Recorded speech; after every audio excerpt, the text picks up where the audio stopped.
Love और कुश कब से आपका तप कर रहे हैं, दिन रात्रि आपका नाम ले रहे हैं। और कितनी परीक्षा लेंगे आप लव कुश की?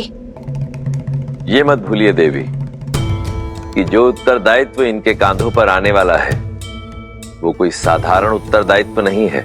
संपूर्ण कौशल देश का राजकाज लवकुश के कांधों पर ही आने वाला है। इसलिए इन्हें उत्तम नहीं सर्वोत्तम बनकर दिखाना होगा और इनका वो स्वरूप समस्त संसार भी देखेगा। क्या सोच रहे हैं आप महादेव?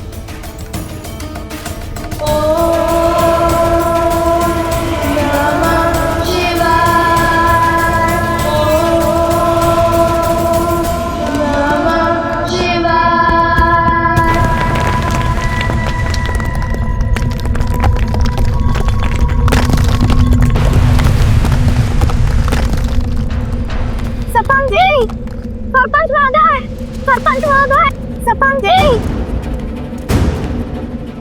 वहां देखिए।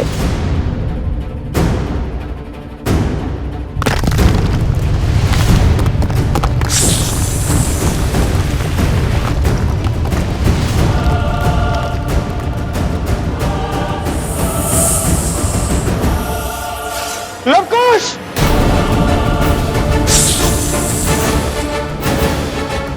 लवकुश उठ जाओ वहां से! बहुत बड़ा धर्म तुम्हारी ओर आ रहा है। पहले भाभी माँ और अब हमारा लक्ष्मण भैया अपने हृदय के इन अंगों को स्वयं से दूर कर अब जीवित कैसे हैं भैया? मेरे तो तन का हर भाग इस वियोग की अग्नि में चल रहा है। चीख चीख कर अपने भाई लक्ष्मण को लौटाने की गुहार लगा रहा है भैया। ये पीड़ा बहुत सहन नहीं होती मुझसे। इस वियोग की अग्नि को कैसे झेल पा रहे भैया? कैसे? शांत हो जाओ भरत। जब तन पर दायित्व का भाव हो तो कंधे झुक नहीं पाते भरत। और अब तो तुम्हारे भी उत्तरदायित्व बढ़ गए हैं। यदि हम भी परिस्थितियों से हार जाएंगे तो रघुकुल के भविष्य का क्या? रघुकुल के वंशज भी तो हमारे ही उत्तरदायित्व है ना। भरत, तुम हर संबंध हर नाते को अत्यंत महत्व देते हो, इसलिए स्वयं पर नियंत्रण खो देते हो। किंतु अब समय आ गया है भरत कि अपने हृदय में पनपते प्रेम को अपना बल बनाओ। लक्ष्मण के पुत्रों का दायित्व निभाओ। एक मानव का संबंध सर्वप्रथम अपने धर्म से होता है और हमारे लक्ष्मण ने उसी को निभाने में अपनी आहुति दी है। जरा सोचो भरत, क्या लक्ष्मण के जाने पर शोक मनाना चाहिए या उत्सव? सोच कर देखो मेरे भाई। लक्ष्मण तो अमर है क्योंकि राम होना सरल है, लक्ष्मण होना सरल नहीं। अपने भाई के हर दुख हर कष्ट को अपना मानकर कांटों भरे मार्ग पर चलना सरल नहीं।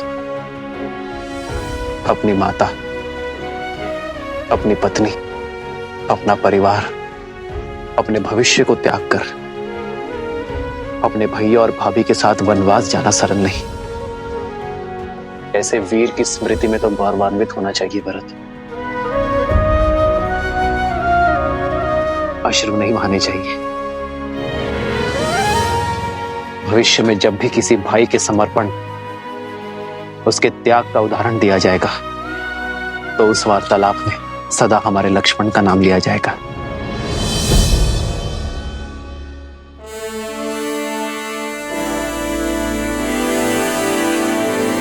राजअनुज लक्ष्मण अमर है! राजअनुज लक्ष्मण अमर है! भरत, तुम उचित समय पर ही आए हो। आओ, लक्ष्मण की प्रतिमा की स्थापना करो।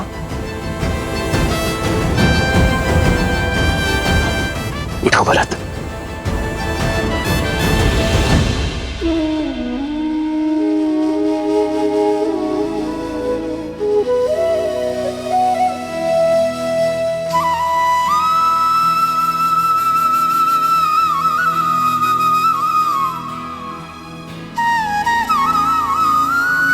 आओ भरत। आदर्श और मर्यादा की है ये कथा महापावनम, काट मद श्री से मिला दे श्रीमद् रामायणम, श्रीमद् रामायणम, श्रीमद् रामायणम।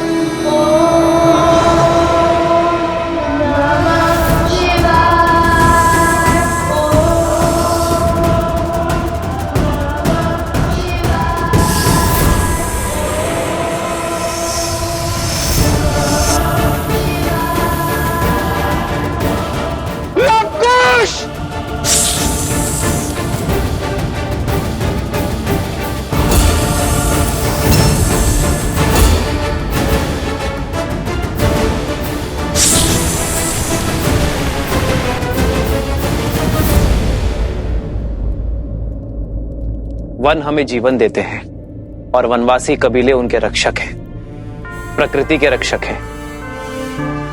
इसलिए उनका उत्थान, उनका विकास हमारा लक्ष्य होना चाहिए। इन्हें और इनके समान सभी को मुख्य धारा से जोड़कर रामराज्य में इनका विकास सुनिश्चित करना होगा। इनके लिए विद्यालय स्थापित करने होंगे।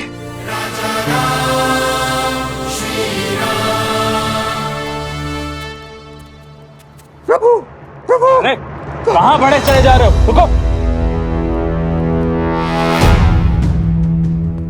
कौन है ये दुस्साहसी? ये भीतर कैसे आया? प्रभु, हमारे साथ चलिए प्रभु, हमें आपकी आवश्यकता है प्रभु। ये अयोध्या की सभा है, ज्ञात होना चाहिए। अयोध्या के महाराज से भेंट के कुछ नियम हैं। सैनिकों, ले जाओ इसे। सुमन जी, कौन है ये? समस्या क्या है इनकी? आर्य सुमंत,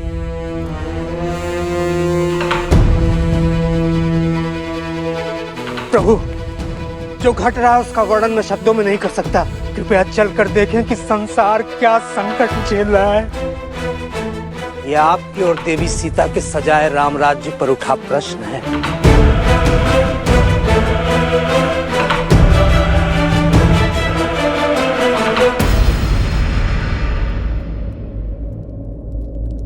तुम्हारे वचनों के भाव तुम्हारे सत्य को दर्शाते हैं भद्र। श्री रामचंद्र कृपालु भजु मन, हरण भव भय दारुणम। नव कंज लोचन कंज मुख कर, कंज पद कंजारुणम। श्री राम, राम राम, श्री राम, श्री राम, श्री राम, राजा राम, श्री राम।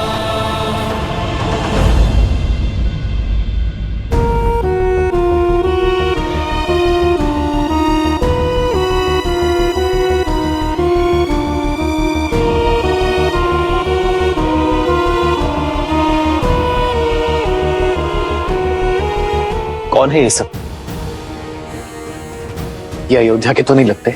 नहीं प्रभु, हम पुरुषपुर और कुभा से आए हुए शरणार्थी हैं। अयोध्यापति से शरण की भिक्षा मांगने आए। हमारे परिवार को यहाँ बसने की अनुमति दीजिए प्रभु। आर्य सुमंत जी महाराज। बालकों और वृद्धों को भोजन करवाइए, इनके रहने की व्यवस्था करवाइए और घायलों का शीघ्र अतिशीघ्र उपचार करवाइए। सैनिकों, आओ सहायता करो।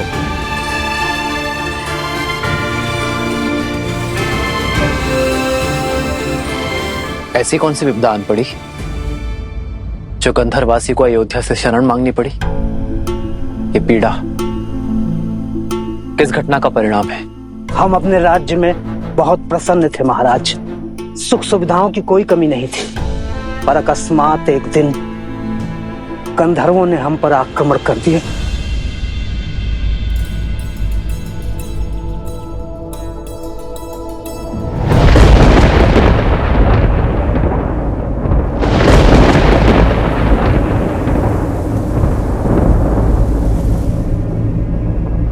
ये वातावरण अचानक इतना भयंकर क्यों होता है?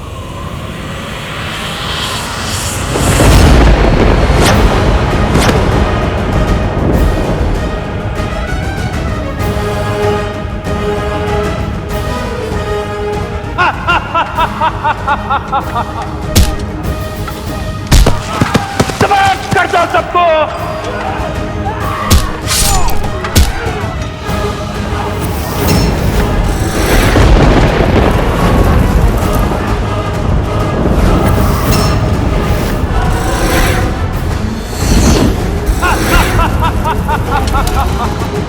आपने जानने का प्रयास किया कि गंधर्वों ने यह आक्रमण क्यों किया? वो बाकी गंधर्वों से भिन्न है महाराज। उनका राजा गंधर्व वृश्क अपने समान किसी को नहीं मानता। वो केवल बल पर विश्वास करता है, न धर्म न अनुशासन। उसके बल ने उसकी प्रवृत्ति मलिन कर दी है। इसी कारण उसे और उसके साथियों को बाकी गंधर्वों ने त्याग दिया है। वो कहते हैं हम बलशाली हैं, जो चाहिए हाथ बढ़ा के छीन लेंगे। हमने पूछा कि हमसे क्या शत्रुता है, तो उन्होंने हमें प्रकृति का नियम समझा दिया। प्रकृति का नियम है कि दुर्बल सदा सबल के आगे विवश रहता है। तुम दुर्बल हो तभी शीश झुकाने के लिए जन्मे हो। हम शीश उठा के जीने के लिए जन्मे हैं, क्योंकि हम बलशाली हैं। अगर बल है तो प्रदर्शन भी होगा।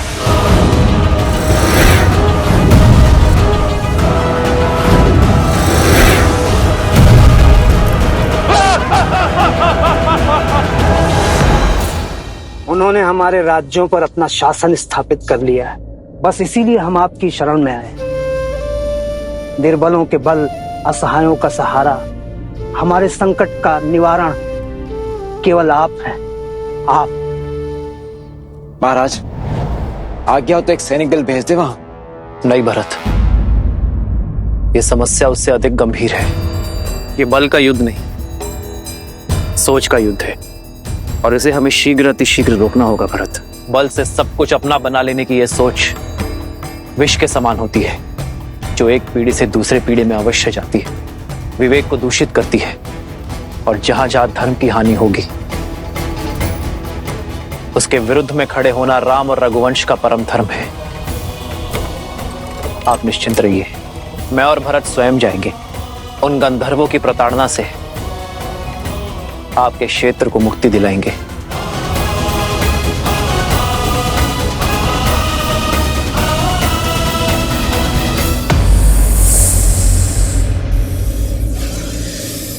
हे भगवान, ये कैसे संभव है? अभी ध्यान में लीन थे लवकुश कि सर्प ने डस लिया, फिर दोनों को आभास तक नहीं हुआ।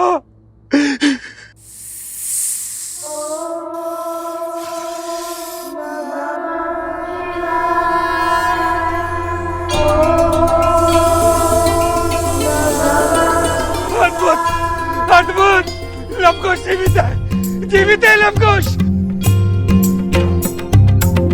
जेहि पर कृपा करगी जग जानी, कवि उर न चावहि मानी। देव शिशु जन विधाति सूरा, जानकी सुत रूप लव कुश बोला। जानकी सुत रूप लव कुश बोला।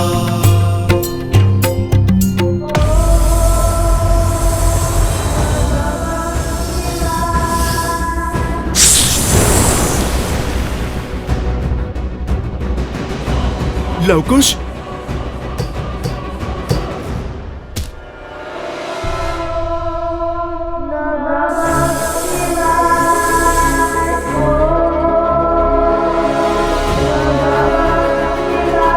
हर हर महादेव।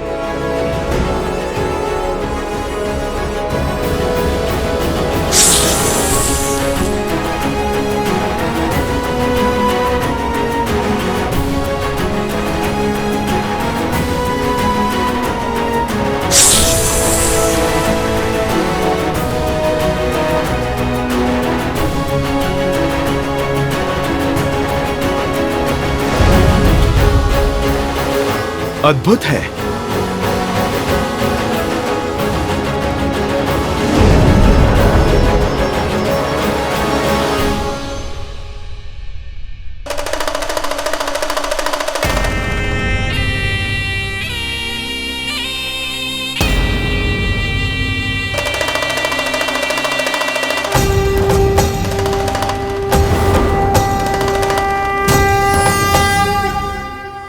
हे महादेव, ये तो स्वयं साक्षात नागराज वासुकी हैं।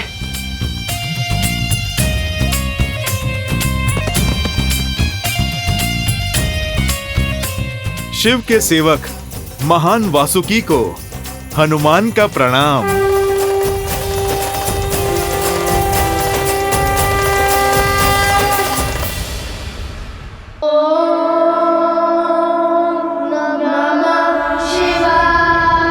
लव, खुश, आंखें खोलो। तुम्हारे अटूट विश्वास और दृढ़ संकल्प से महादेव प्रसन्न हुए। देखो, भगवान शिव का सेवक वासुकी तुम्हारे समक्ष है।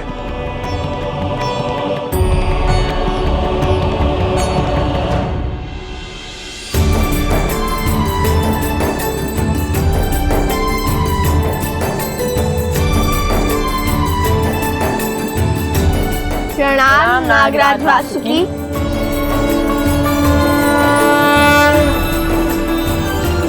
मैं तुम दोनों के लिए केवल नागराज नहीं हूं लवकुश, हमारा एक संबंध और भी है। तुम्हारी माता सीता धरती से जन्मी भूमि जा थी और मैं भूमि के भीतर पाताल लोक का राजा, और इस नाते मैं तुम्हारी माता प्रकृति स्वरूपा देवी सीता का भाई और तुम्हारा मामा हुआ। मामा श्री?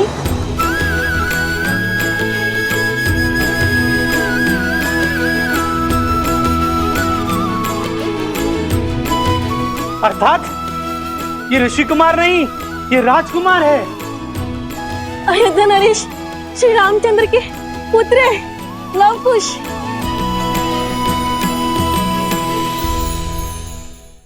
वर्षों पूर्व मेरे पिताश्री अयोध्यापति महाराज दशरथ ने ऐसा ही युद्ध लड़ा था जो उनका नहीं था।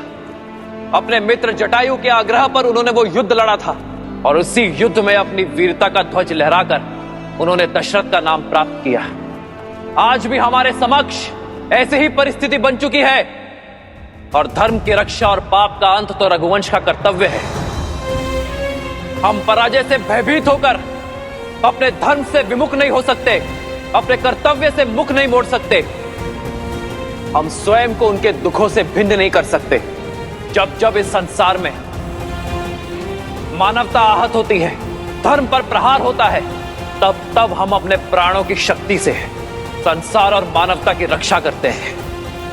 क्योंकि स्वयं के लिए तो केवल पशु जीते हैं, किंतु एक मानव तो संसार के लिए जीता है और संसार के लिए ही मरता है। भय के लिए भयंकर है। हम राम के रुद्र हैं, शंकर हैं। शंकर है हम, शंकर है हम, शंकर है हम। जय सिया राम, जय सिया राम, जय सिया राम, जय सिया राम। आओ व्रत। जय सिया राम, जय सिया राम, जय सिया राम, जय सिया राम, जय सिया राम, जय सिया राम, जय सिया राम, जय सिया राम। श्री राम, राम राम, श्री राम। जब मेरी बहन देवी सीता ने धरती में समाधि ली, तब मैं बहुत क्रोधित हुआ श्री राम पर। किंतु जब श्री राम ने सीता के इस निर्णय का विरोध किया, तब मुझे समझ में आया कि श्री राम को भी सीता के वियोग की उतनी ही पीड़ा है जितनी पीड़ा सीता को हुई, और मुझे उन पर गर्व हुआ। और आज तुम दोनों पर भी गर्व है कि कैसे लोक कल्याण के लिए तुम दोनों अपने प्राण त्याग करने के लिए सज्ज हो गए। और आज ये सिद्ध हो गया कि तुम दोनों केवल जन्म से ही नहीं, कर्म से भी श्री राम और सीता के पुत्र हो। महादेव का ये सेवक उनका एक संदेश लेकर आया है। वर्षों पूर्व तुम्हारे पूर्वज राजा भागीरथ ने गंगा को इस धरा पर उतारा था और इस संसार का कल्याण किया था। आज पुनः उसी संसार के कल्याण हेतु उसी गंगा की सहायक नदी अर्पा, जो कि दक्षिण की ओर से बहती है, तुम्हारे शिवलिंग पर गिरकर इस धरा को पवित्र करेगी।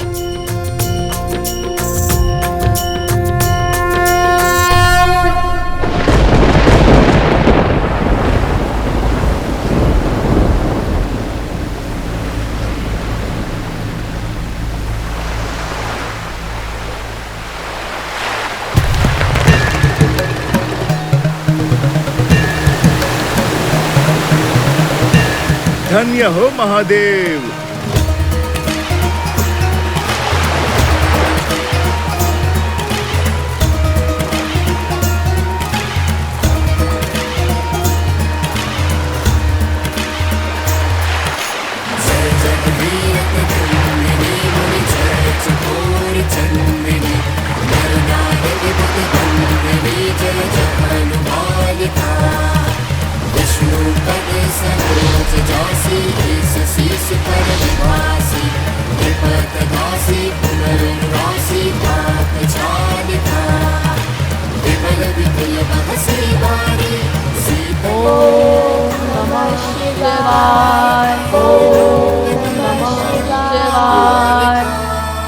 ओम नमः शिवाय। गुरुजन पूज बहार शोभित शशि धवलधार अंजन भव भार भक्ति कल्प थालिका तुलसी तव कीर्ति सुमिरत रघुवंश विचरत मति देहि मोह महेश कालिका।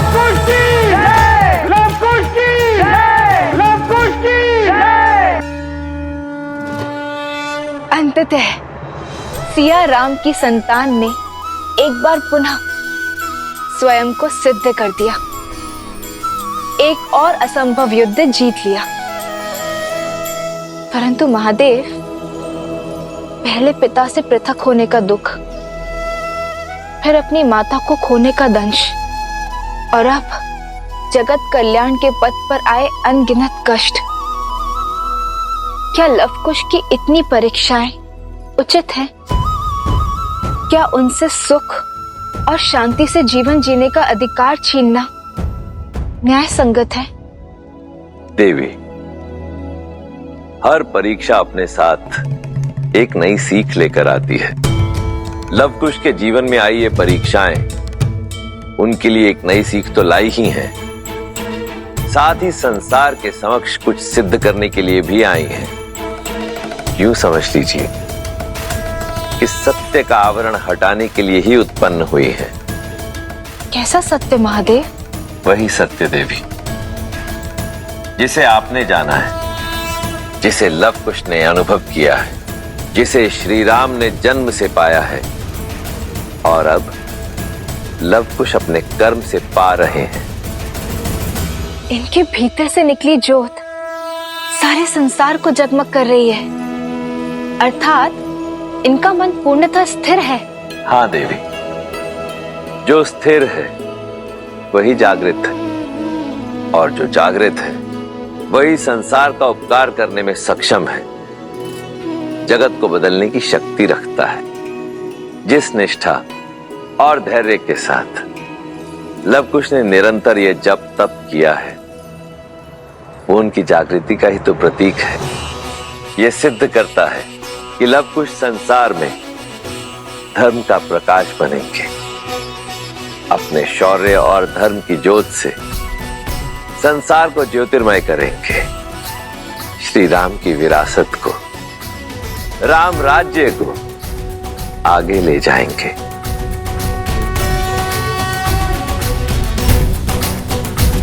जन जन का मन हर्षाया है।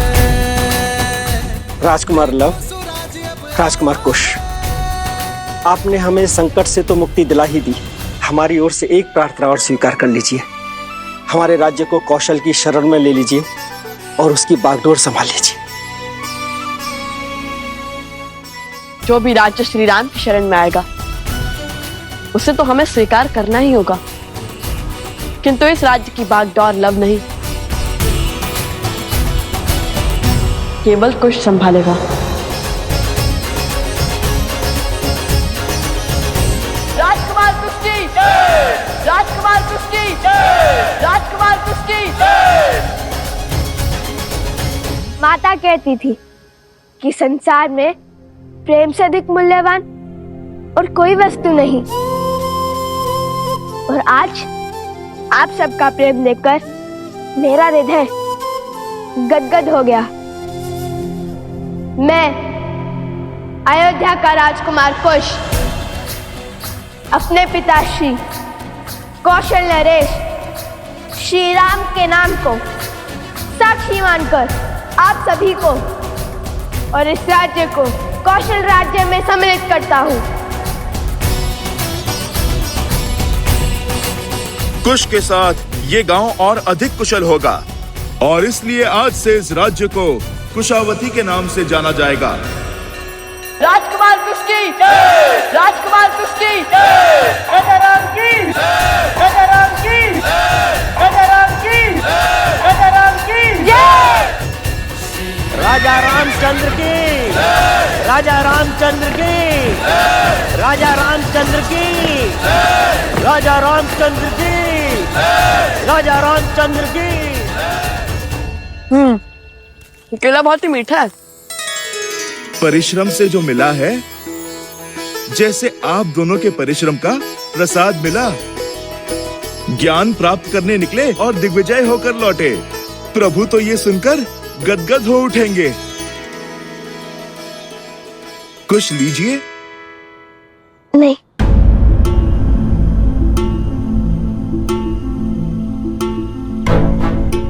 क्या हुआ हनुमान जी, रुक क्यों गए? तुम और भोजन के लिए मना करो, तनिक असंभव प्रतीत होता है। बात भूख की नहीं है, वो मामा श्री वासुकी से मिलकर माता का स्मरण हुआ है बस।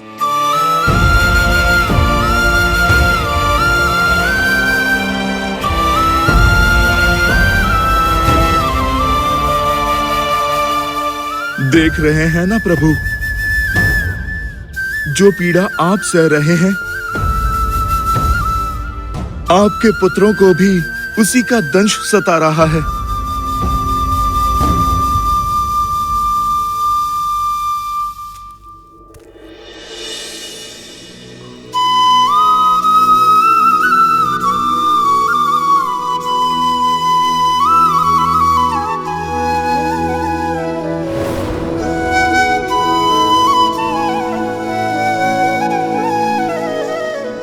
क्षमा करे गुरुवर, किंतु पुत्र का मोह ही कुछ ऐसा है। समक्ष रहे तो मन आनंद से भर जाता है, और यदि ना हो तो आंखें भर आती है। आज मेरे मन में सहस्त्र प्रश्न उठ रहे हैं। क्या अयोध्या को कभी संपूर्ण सुख की प्राप्ति होगी? क्या हमारा परिवार कभी चैन की श्वास ले पाएगा? क्या संकट, क्या परीक्षा और कष्ट की ये घड़ी कभी समाप्त हो पाएगी? कितना समय हो गया रघुकुल के अंशों ने साथ मिलकर आरती नहीं की। राम कुल और प्रजा के दायित्व को निभाने के लिए यात्रा पर निकला है। भरत उसके साथ युद्ध भूमि में है, और मेरे पौत्र, वो तो आने वाले समय के लिए स्वयं को सज्ज करने के मार्ग पर अग्रसर है। गुरुवर, क्या हमारे जीवन में केवल वियोग का दुख लिखा है?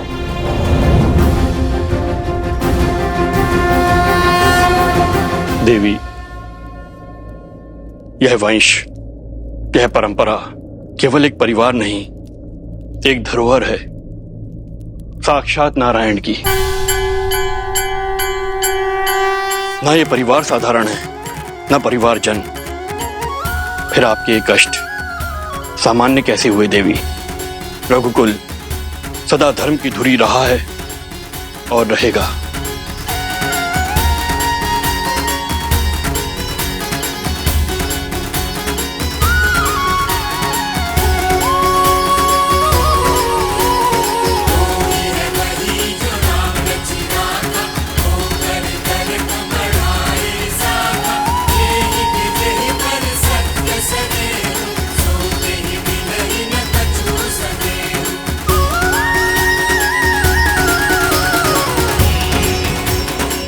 सूर्य वंश है ये।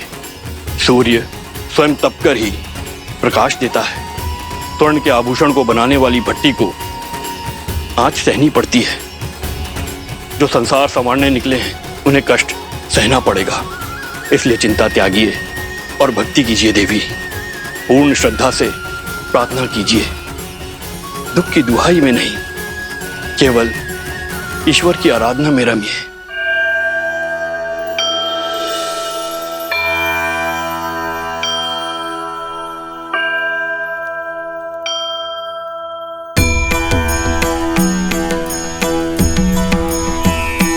जय जय अविनाशी सब घटवासी व्यापक परमानंदा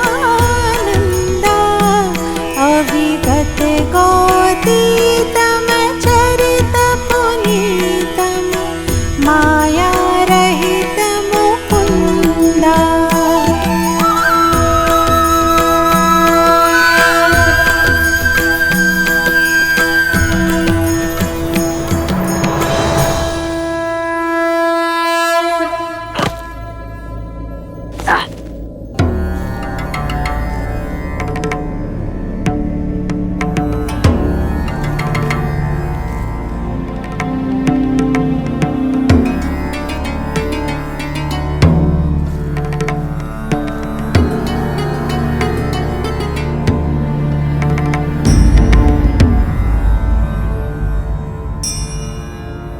नतमस्तक हो जाओ वीरो।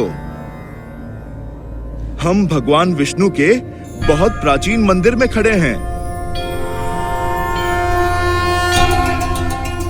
चलो कुश, अब संसार की दशा सुधारने वाले भगवान विष्णु के पूजन स्थल को सुधारे।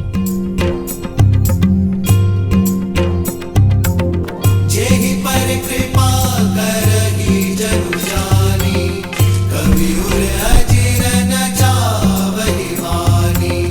देव शिशु जन विधाति सूरा, कल्पलोक अति दिव्य विधूरा। एक मुख सूरज एक मुख चंद्रा, दिए सिया के सुख आनंदा।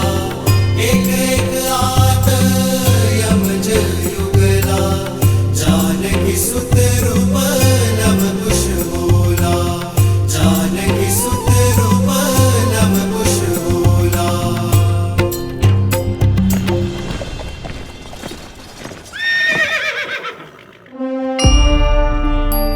पिताश्री, पिताश्री, प्रभु,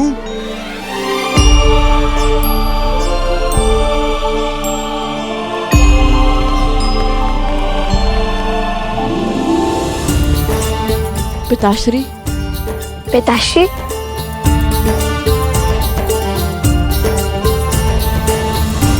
पुत्रों,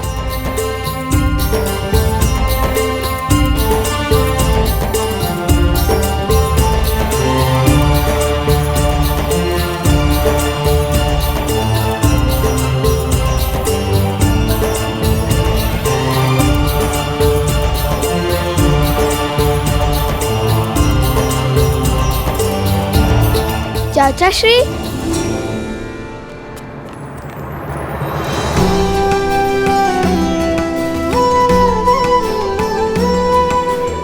आयुष्मान भव।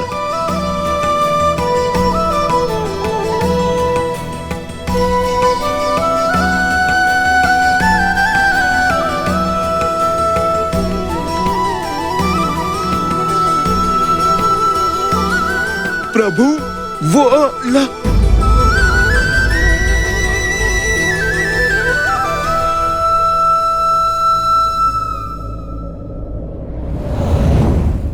अष्टबाहु का अंत ही नहीं, श्रद्धा का नया अध्याय भी लिखा है लव कुश ने।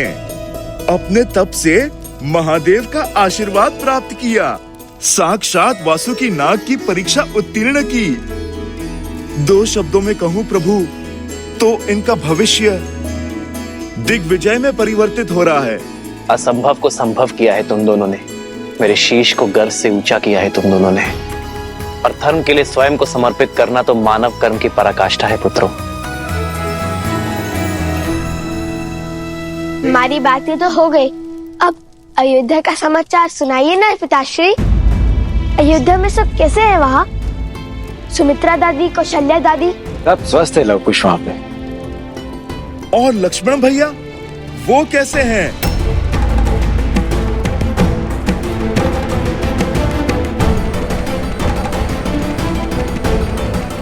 अयोध्या सकुशल है हनुमान, चिंता की कोई बात नहीं है। और रहा मेरे लक्ष्मण का प्रश्न, तो वो अपने इस भ्राता अपने राम की प्रतीक्षा में है। आपको उन्हें कहना होगा कि वो मुझे मृत्यु का ये दंड भोगने की आज्ञा दे दे। चाहिए हनुमान जी, और शुभ समाचार लेकर ही लौटिएगा। अयोध्या की लाज अब आप ही के हाथ में है। भैया, इतने समय के पश्चात लवकुश से भेंट हुई, आज रात्रि हम यहीं रुक जाएं? अवश्य भरत।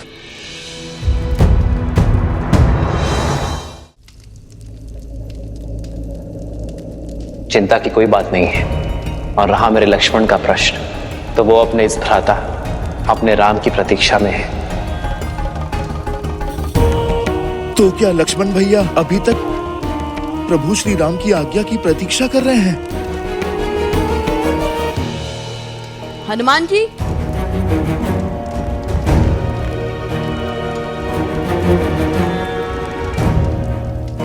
क्या बात है? आपकी आंखों में दुख और मुख पे चिंता।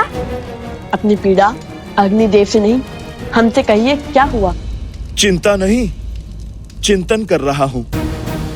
मन कुछ घबरा सा रहा है, कुछ उचित आभास नहीं हो रहा। प्रभु को हृदय से लगाते ही उनके भीतर की अतः पीड़ा का आभास हुआ मुझे।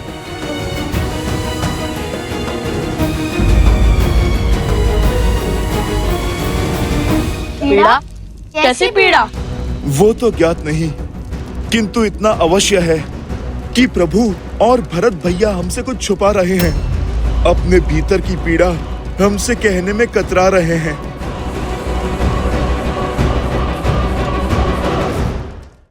यह समय उचित नहीं है भरत। लवकुश और हनुमान को अभी लक्ष्मण का सत्य ज्ञात नहीं होना चाहिए। आपकी चिंता समझ सकता हूं भैया मैं। यदि उन्हें सत्य का ज्ञात हुआ तो धर्म के जिस पद पे वे अग्रसर हैं, इससे कहीं पीछे न हट जाएं। अपने संताप में वे कहीं धर्म की हानि न कर बैठे। लवकुश से अधिक चिंता मुझे हनुमान की है। मेरे जीवन की तो केवल एक ही प्रतिज्ञा है, अपने प्रभु की सेवा और प्रभु श्री राम की रक्षा।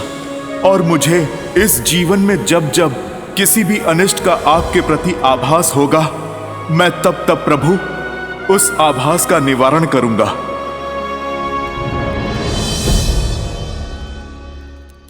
प्रभु की पीड़ा का कारण जानने का एक मार्ग है। क्या? अयोध्या। वहीं जाकर सत्य का भेद खुलेगा।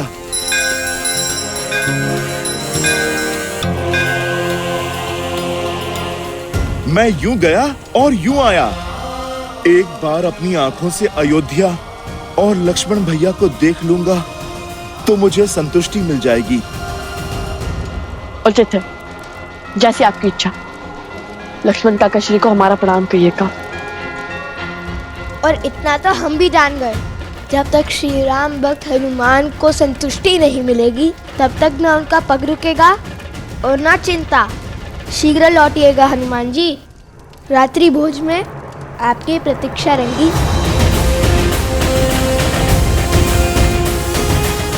जय श्री राम।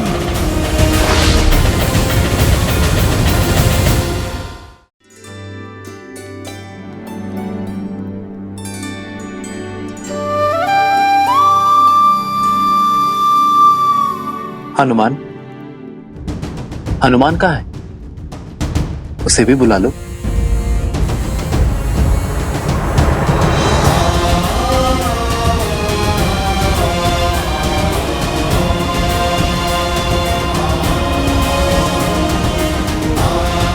न जाने उन्हें आप पे किस दुख का आभास हो रहा था।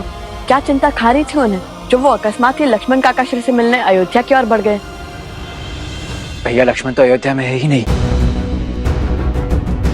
यदि हनुमान जी को सत्य का ज्ञात हो गया तो? नहीं, अर्थात कहाँ गए लक्ष्मण काका श्री? क्या हुआ उनके साथ?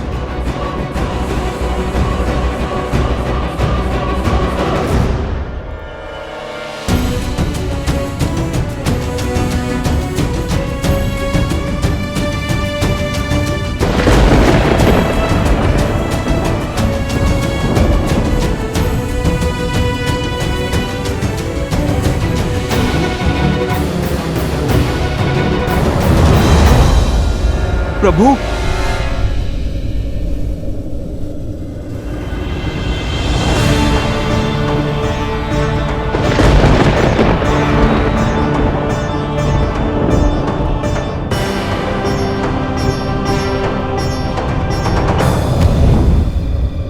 प्रभु प्रभु प्रभु भैया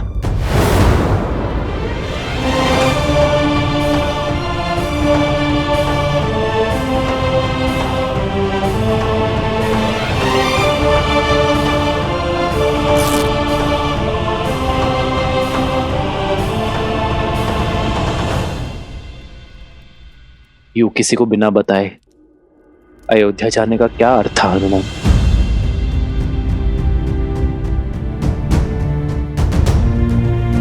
मुझे लगा मैं तुमसे छुपा लूंगा, किंतु ये कैसे भूल गया कि एक भक्त की श्रद्धा में भगवान को विवश करने की शक्ति होती है। हनुमान, मैंने तुम सबसे एक सत्य छुपाया है, और वो सत्य ये कि लक्ष्मण ने सरयू में जल समाधि ले ली है।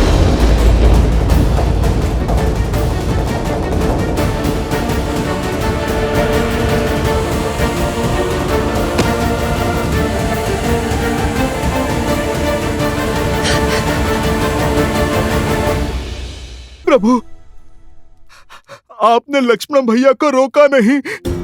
रोका था हनुमान, बहुत रोका था, किंतु मेरे लक्ष्मण ने ना रुककर इस संसार में धर्म और वचन का उदाहरण स्थापित किया है। और मैं ये चाहता हूं कि मेरे पुत्र भी उसी मार्ग पर चले, धर्म और वचन की स्थापना के लिए अपने प्राण तक त्यागने को सज रहे। हनुमान, मैं जानता हूं दुख विराट है, किंतु ये समय टूटकर बिखरने का नहीं है। ये समय है स्वयं को संभालने का, हर संकट से लड़कर संसार की रक्षा करने का है।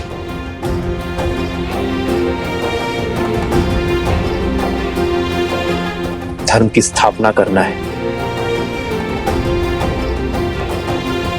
रघुकुल की रीत निभाना है। मेरा विश्वास करो हनुमान, और कोई समस्या नहीं है। ये अयोध्या और अयोध्यापति सकुशल है, इसलिए तुम चिंता छोड़ो और लवकुश के साथ दिग्विजय की यात्रा में आगे बढ़ो। नहीं प्रभु, आप मुझे स्वयं से दूरी का दंश मत दीजिए। प्रभु, आप मुझे अपने साथ रहने की आज्ञा दीजिए, आज्ञा दीजिए प्रभु। आप कहें या ना कहें, ये भक्त सब समझता है प्रभु। लक्ष्मण भैया के बिना आप कितने कष्ट में होंगे प्रभु। माता सीता, अब तो माता सीता भी नहीं है आपकी पीड़ा हरने के लिए। प्रभु, आप मुझे इस विकट घड़ी में स्वयं से पृथक मत कीजिए, मत कीजिए प्रभु।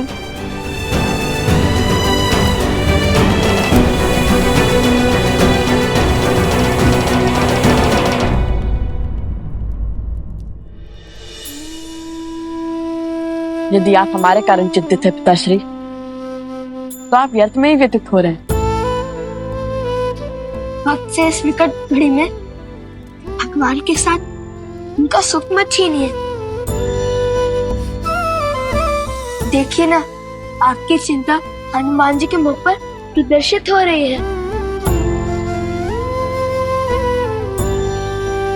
उन्हें आपके साथ रहना चाहिए, हमारे साथ नहीं। हम पर विश्वास कीजिए और ऐसे एक भक्त की आस मत तोड़िए। हनुमान,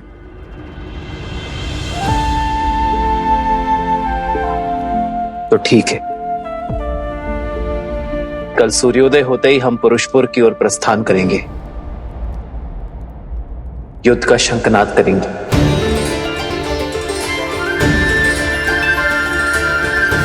और तुम भी हमारे साथ ही चलोगे हनुमान।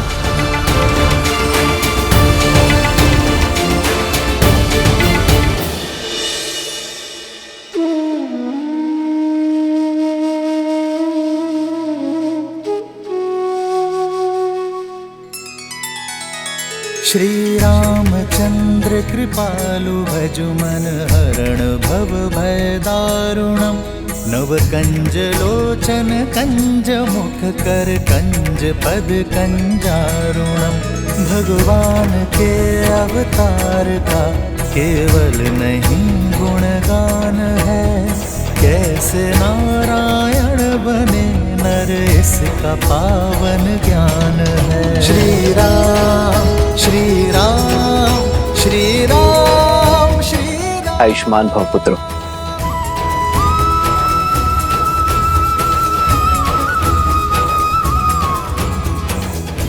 अपनी दिग्विजय को संपूर्ण करने के लिए सज्ज हो। सेना भी सज्ज है भैया।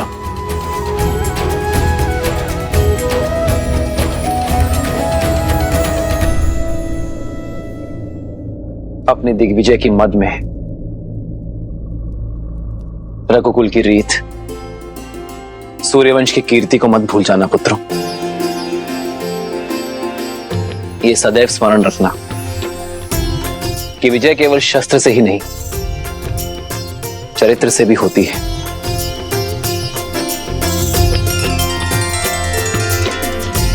तुम दोनों केवल रघुवंश के अंश नहीं हो, धर्म के पथिक भी हो।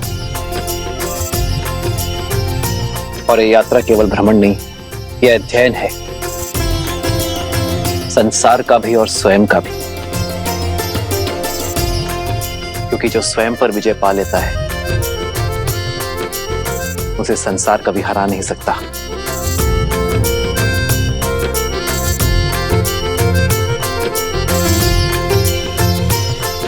आयुष्मान भव। सोई जो राम रचि राखा, को करि तरक बढ़ावे सा। भरत, माताओं तक सूचना पहुंचा दी तुमने? जी भैया, संदेश भेजा जा चुका है।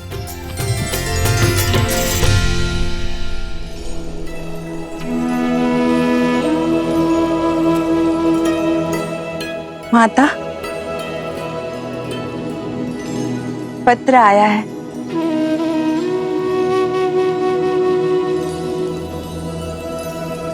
प्रभु ने आप दोनों की सुन ली। कल महाराज और भरत भैया की भेंट लव, कुश और हनुमान जी के साथ हुई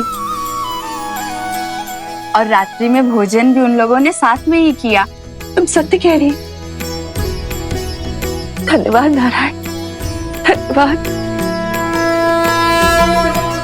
मेरे पोते अपने पिता से मिले, उनका आशीर्वाद पाया, इससे सुखद और क्या हो सकता है।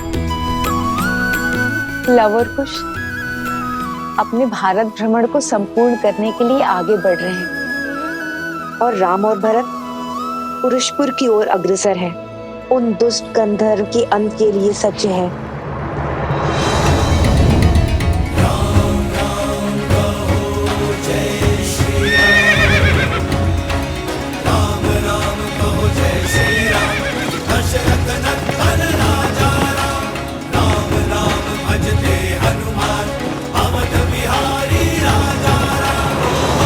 कुछ क्षण ही सही, मन की शांति के लिए शीतल छाया तो मिली। आपका कोटि कोटि आभार प्रभु।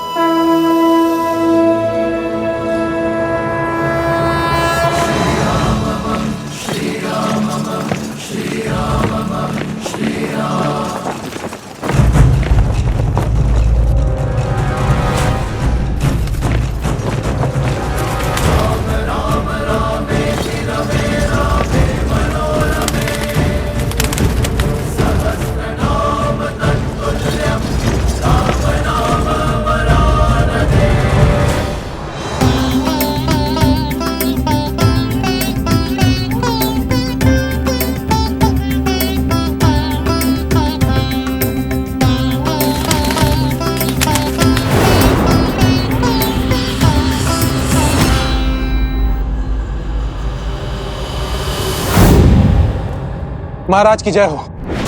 क्षेत्रवासियों ने अयोध्यापति राम से सहायता की गुहार लगाई है और वो अपनी सेना के साथ इसी ओर अग्रसर है। उनके अनुज भरत भी उनके साथ है। सुना है कि कौशल की सेना अत्यंत बलशाली है और प्रचंड है। यदि युद्ध हुआ तो हम उनसे कदापि नहीं जीत पाएंगे महाराज।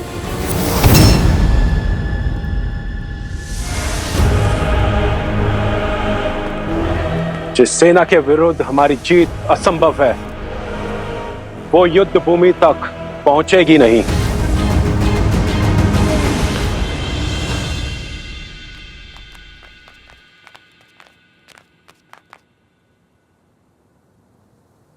कुश, ये तो कोई आश्रम प्रतीत होता है। कदाचित आज भाग्य में किसी महान ऋषि से भेंट का आनंद लिखा है।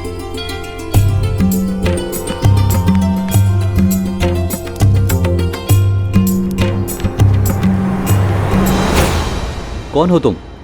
किससे मिलना है? वेशभूषा से नहीं समझे मित्र। हम ऋषि कुमार हैं।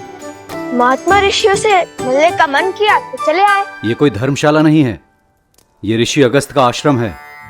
यहाँ बिना उच्च ज्ञान, उच्च गुरु और उच्च कुल के बिना कोई प्रवेश नहीं कर सकता। ऋषियों से कुल और वंश नहीं पूछा जाता। साधुओं से मिलने के लिए कुल की नहीं, संस्कारों की आवश्यकता होती है।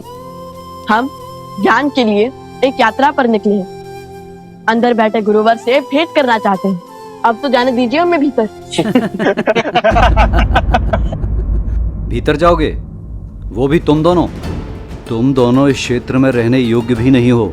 गुरुवर के समीप जाना तो दूर की बात है। अरे बंधु, इतने सुंदर संसार में किस बात का रोष पाले बैठे हो? कोई समस्या है तो बताओ हमें। किसी ने दंड दिया है तो क्या सुनाओ? ये तो बड़े मायावी लगते हैं। इन्हें कैसे पता चला कि गुरुदेव द्वारा दंड स्वरूप हमें यहाँ पर खड़ा किया गया? पहेलियां मत बुझाओ, सत्य बताओ। तुम दोनों कैसे जानते हो कि हमें चिंता सता रही है? आपसे। मुझसे? भला मैंने कब बताया? समझ गया। ये दोनों केवल मायावी ही नहीं हैं, अत्यधिक चतुर भी हैं। ऋषि कुमारों के भेष में कौन हो तुम? सत्य कहो, अन्यथा संकट में पड़ जाओगे। अभी बताता हूँ। रुको। जो परिचय दिया है वही सत्य है। यदि मन में कोई शंका है तो मत मानो, किंतु हम ऋषि अगस्त से मिले बिना कहीं नहीं जाएंगे। ऋषि अगस्त के द्वारपालों को चेतावनी? रुको, अभी तुम्हें ऋषिवर के पास लेकर के जाते हैं। अब वही तुम्हारा सत्य से आवरण हटाएंगे। देखो मेरी चाल। लो भैया, सज जाइए। ऋषि अगस्त से मिलने का सौभाग्य प्राप्त होने वाला है।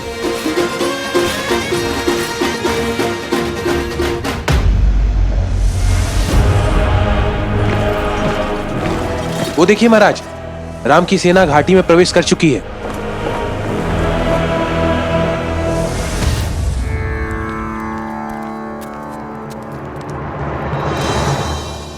गुरुदेव प्रणाम।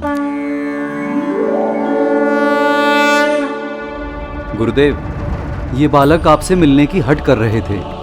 वेश तो किसी ऋषि कुमारों वाला है, किंतु आत्मविश्वास किन्हीं राजकुमारों सा है। इतना अहंकार तो किसी मायावी दानव में नहीं होता जितना इन दोनों में है। जानते हो ये दोनों कौन है? अवश्य, मायावी धूर्त हैं दोनों। नहीं, अयोध्यापति श्री राम और देवी सीता के पुत्र लवकुश हैं। प्रभु श्री राम और सीता माता के पुत्र? हमें क्षमा कर दीजिए, हमें क्षमा कर दीजिए ऋषि कुमार, नहीं राजकुमार। आपको पहचानने में हमसे भूल हो गई। उठो उठो मित्र।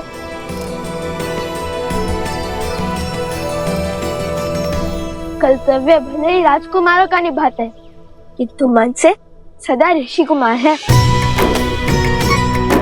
हम भारत भ्रमण पर निकले। हर अंतर, हर भेद को समाप्त करने निकले हैं हम, ना कि उसे बढ़ाने या उसका बढ़ावा देने। अति उत्तम। तुम्हारी वाणी में तुम्हारे हृदय की पवित्रता झलकती है। भारत भ्रमण की इस यात्रा का उद्देश्य तुम्हारी चेष्टा से कहीं अधिक विशाल है। मुझे तो तुम दोनों की कब से प्रतीक्षा थी। हमारी प्रतीक्षा? तुम्हारा यहाँ आना मात्र संयोग नहीं है लवकुश, एक बहुत बड़ा युद्ध तुम्हारी प्रतीक्षा कर रहा है। एक असुर जो अपने मन में तुम्हारे प्रति द्वेष का दंश भरे बैठा है, वो तुम्हारे अंत को आतुर है। ये युद्ध साधारण युद्ध नहीं होगा। ये शत्रु तुम्हारे अन्य शत्रुओं से बढ़कर बलशाली है।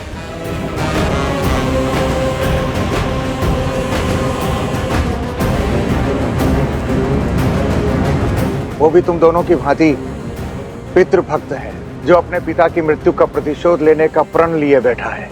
कौन है वो उसे? कुंभकर्ण पुत्र देवावित।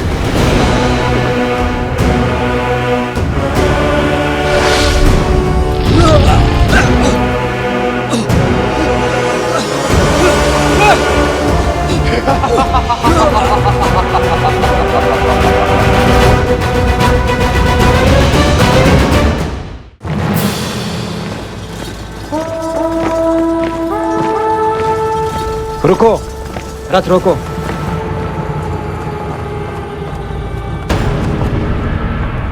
भरत, तुम सेना को लेकर आगे बढ़ो।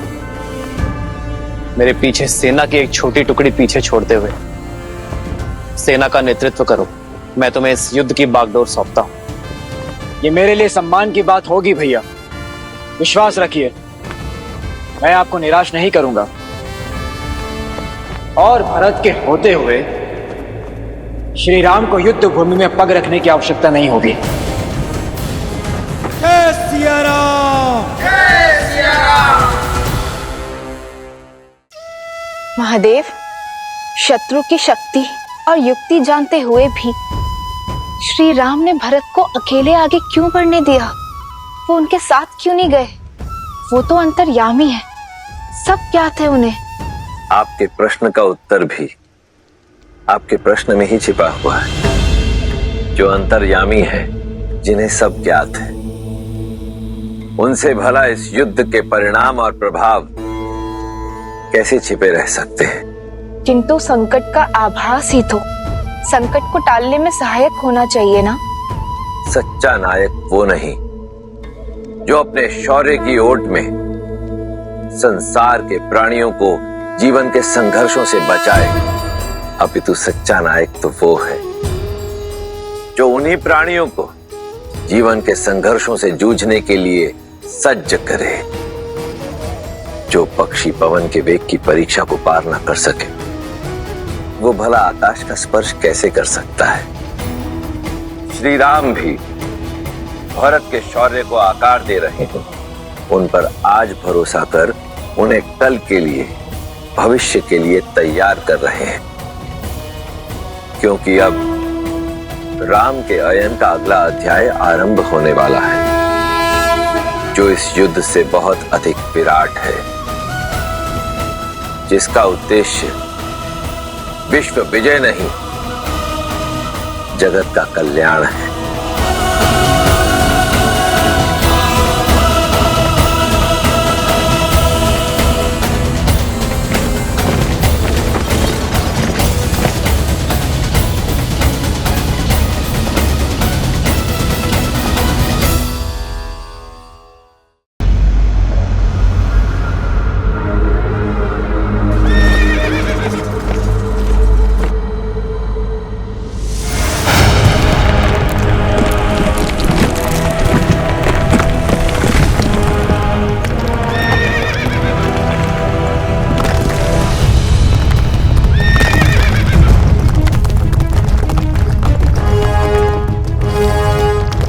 आगे बढ़ो शीघ्र।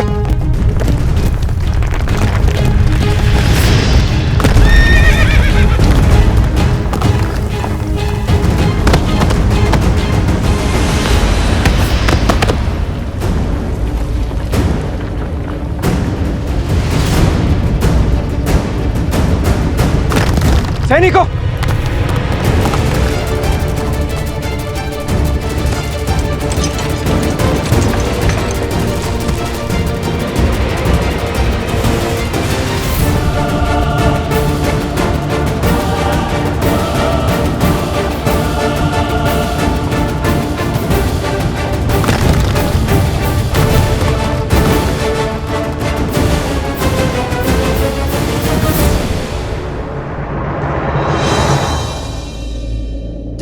सिया राम। राम राम कहो जय श्री राम।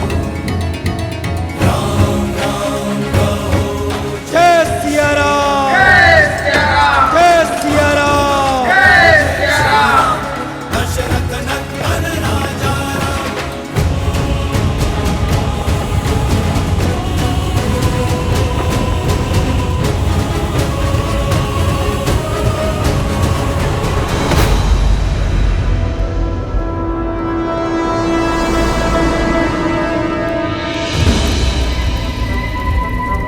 मेरे पिता महायोद्धा कुंभकर्ण के मृत्यु दिवस की पूजा करने से पीछे हट रहे थे ये सब। मैंने इन्हें ही मृत्यु का दंश दे दिया।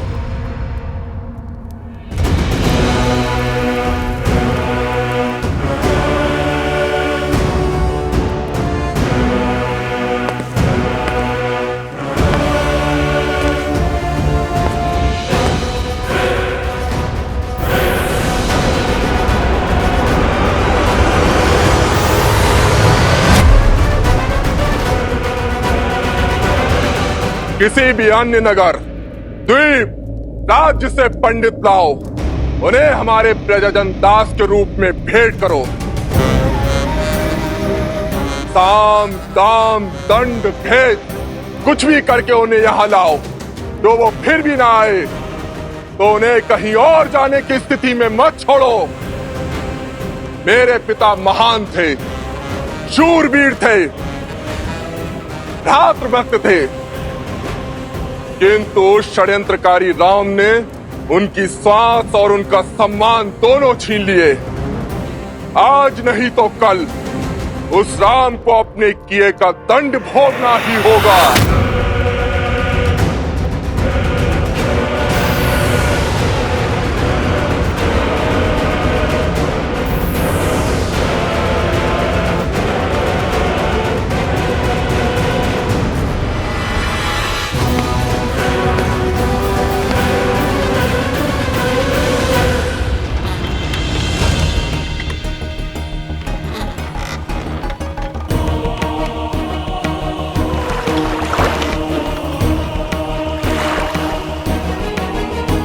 यहाँ से पूर्व की ओर जो द्वीप है, वहीं है कुंभकर्ण के सौतेले पुत्र देवामित का साम्राज्य।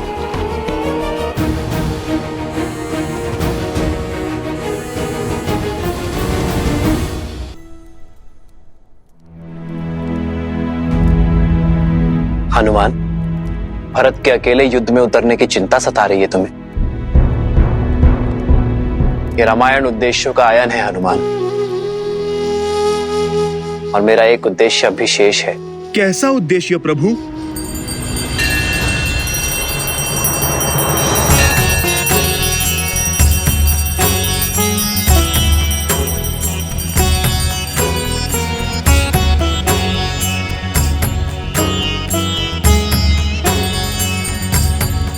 श्री राम श्री राम श्री राम श्री राम। दशरथ पुत्र राम का नमन स्वीकार करे ऋषि कुंभोधर।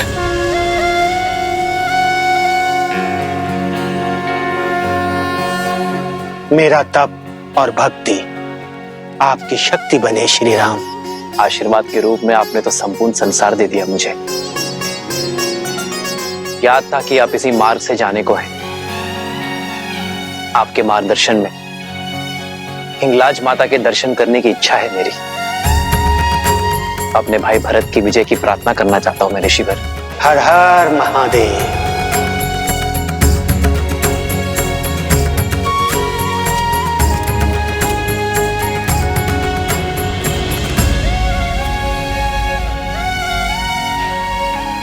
प्रभु, प्रभु मार्ग बहुत लंबा है और विकट भी। ऐसे आप बिना पादुकाओं के आप कैसे? जगत जननी के दर्शन करने जा रहा हूं मैं हनुमान।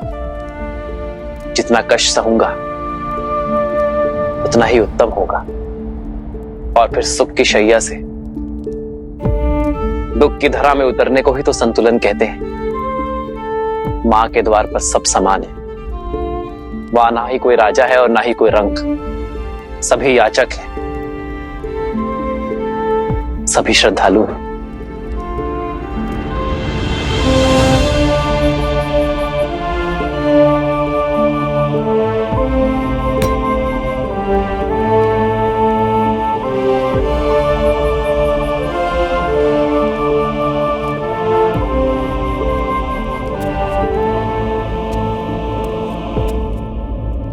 माता हिंगलाज देवी की, माता हिंगलाज देवी की, माता हिंगलाज देवी की, माता हिंगलाज देवी की।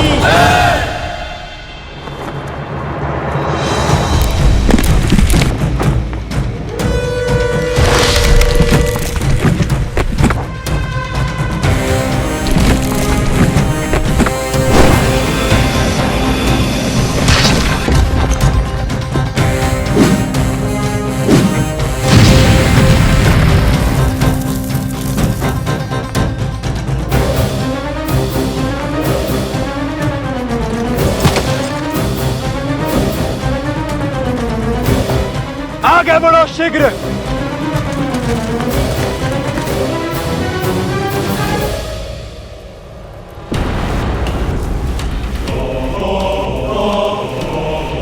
यमदेव, इस युग के अंत का समय आ गया है।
शीघ्र ही श्री राम के पग पुनः अयोध्या में पड़ेंगे, तब आपको उनके समक्ष जाना होगा काल पुरुष।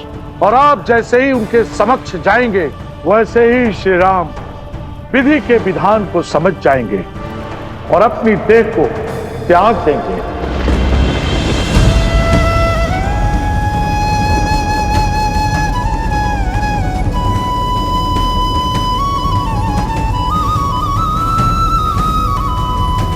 महादेव, मन की शंका सत्य का रूप ले रही है। महादेव, ये नियति का कैसा लेख है।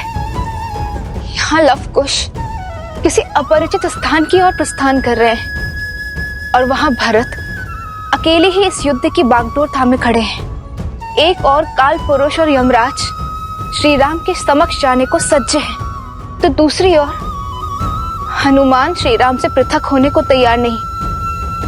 राम का आयान अब क्या मोड़ लेने वाला है।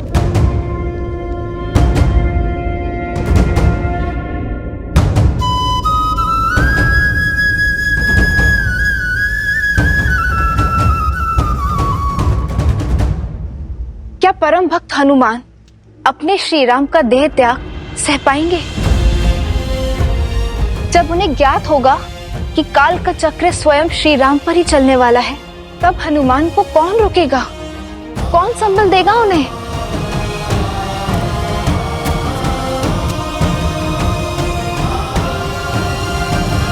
अब तो हनुमान क्षण भर के लिए भी श्री राम से पृथक नहीं होने वाले। ऐसी परिस्थिति में काल की स्थिति कैसे उत्पन्न होगी? और हनुमान स्वयं आपके अवतार हैं, भला आपको हराने का सामर्थ्य किसमें है? नियति, नियति के निर्णय को और भाग्य के लेख को बदला नहीं जा सकता देवी। यदि नियति को नियंत्रित करना संभव होता तो क्या स्वयं नारायण के अवतार श्री राम को वनवास का दंश सहना पड़ता? क्या देवी सीता धरती में समाहित होती? क्या श्री राम के अनुज लक्ष्मण इस प्रकार मृत्यु को वरण करते? क्या महाज्ञानी महातपस्वी लंकापति रावण इस प्रकार अपयश प्राप्त कर संसार से विदा होता? यही नियति का चक्र है देवी, कठोर परंतु न्यायपूर्ण। देर सवेर जो भी घटना घटित होने वाली होती है वो घट के रहती है, और अब नियति के इस चक्र का सामना हनुमान को करना पड़ेगा। अपने श्री राम से पृथक होने का दुख झेलना ही पड़ेगा, क्योंकि यही घटना इस युग का समापन करेगी देवी।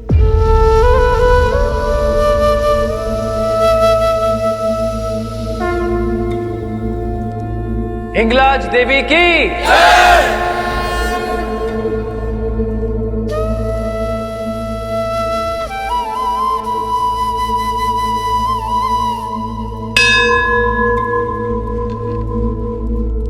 नारायण के नए अवतार की लीला आरंभ होने वाली है देवी, और इसके लिए अनिवार्य है कि श्री राम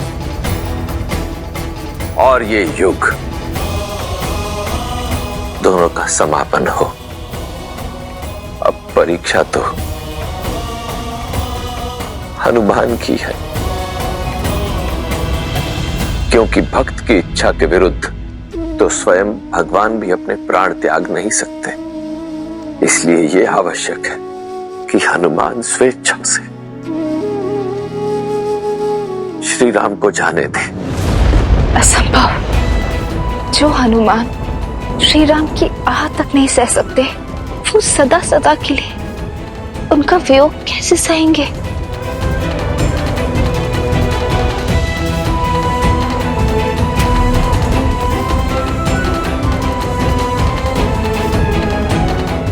हनुमान, मैं कुछ समय यही ध्यान लगाना चाहता हूं, भरत और लवकुश के लिए प्रार्थना करना चाहता हूं।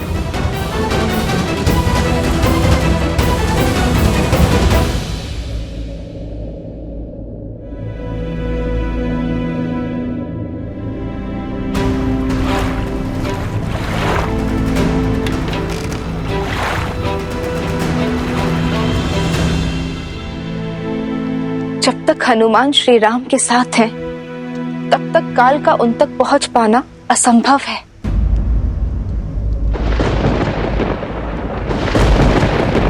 संपूर्ण त्रिलोक इस प्रश्न से चिंतित है देवी, और अब इसका उत्तर भी त्रिलोक ही ढूंढेगा। नारायण नारायण। हे परमपिता, आपने उपाय तो बता दिया, किंतु उसे करेगा कौन?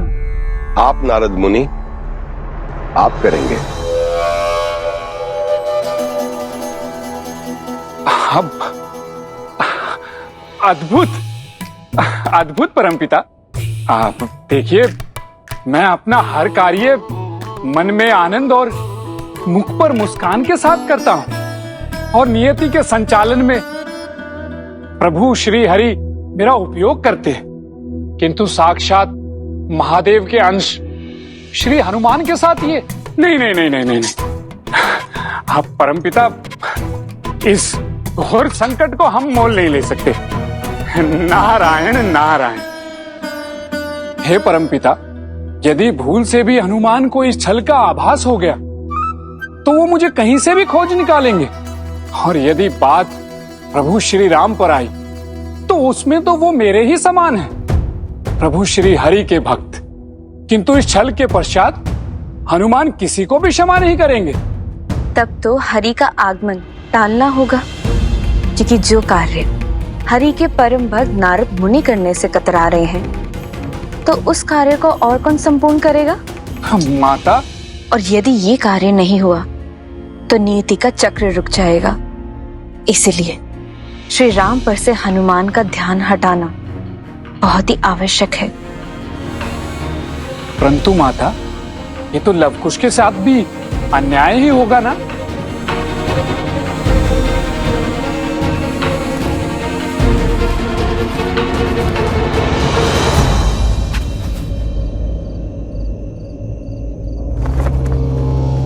देवामिद बहुत बड़ा पितृभक्त है। वो अपने पिता को ईश्वर के समान पूजता है। वो राजा तो बन गया, किंतु उसकी दरिद्र प्रजा संसार को उपहार के रूप में बांटी जाती है। अपनी युक्ति और नीति से उस क्षेत्र के 7 द्वीपों पर उसका आधिपत्य है। उसके लिए संपूर्ण संसार में कोई महत्व रखता है तो वो है उसका पिता कुंभकर्ण। उसका एक ही उद्देश्य है, अपने पिता कुंभकर्ण की मृत्यु का प्रतिशोध लेना।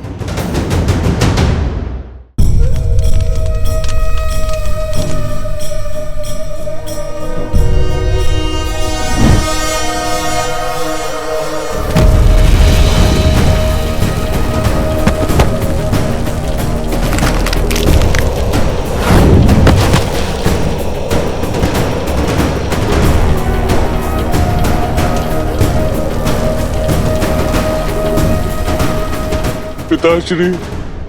किंतु कुंभकर्ण उसकी माता करकोटी का दूसरा पति था।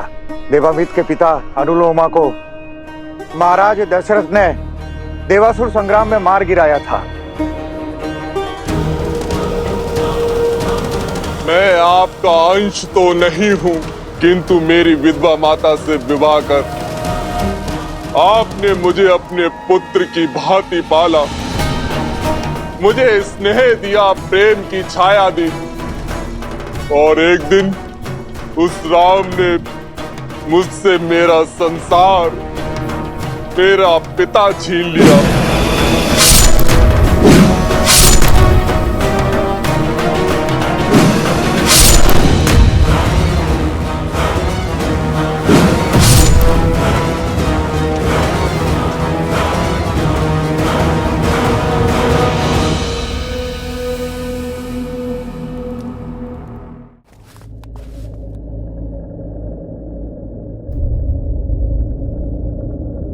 उस दुष्ट को दंड देना सरल नहीं होगा। शक्ति के साथ साथ युक्ति का मार्ग भी खोजना होगा। हम सब ऋषि और तुम ऋषि कुमार पूजा के लिए सज होने का स्वांग करके वहां जाएंगे। वहां तुम दोनों उसकी मृत्यु का मार्ग खोजोगे और प्रजा को उसके अधर्म और पाप से मुक्त कराओगे। जो आ गया ऋषिवर।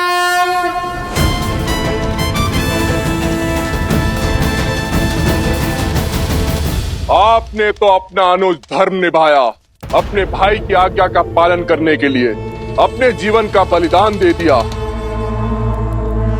अब बारी मेरी है, मैं अपना पुत्र धर्म निभाऊंगा, आपकी मृत्यु का प्रतिशोध लूंगा। अब प्रतीक्षा है तो बस एक अवसर की, जब मैं राम के कुल का सर्वनाश कर सकूं।